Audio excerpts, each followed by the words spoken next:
доступность и качество медицины – это базовая потребность, обеспечивающая здоровье, активное созидательное общество.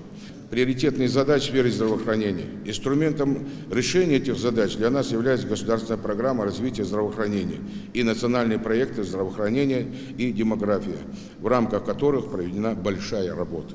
За период реализации нацпроектов медицинские учреждения республик получили 350 единиц медоборудования, включая дорогостоящую аппарат компьютерной томографии, УЗИ-аппарат. В целях развития первичного звена здравоохранения закуплено 18 передвижных мобильных комплексов для диспансеризации населения с выездом в труднодоступные пункты, места массового посещения людей.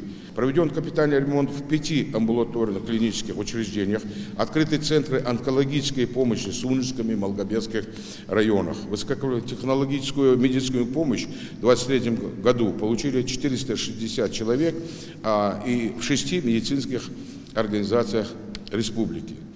На иногороднее лечение по федеральным квотам по оказанию высокотехнологической помощи направлено более 1000 человек, и в рамках ОМС около 10 тысяч. Однако даже наличие материально-технической базы, оснащенной современным оборудованием, не принесет должного эффекта без обеспечения этой базы квалифицированными кадрами. Поэтому мы уделяем пристальное внимание кадровому вопросу и решению мер социальной поддержки медработникам.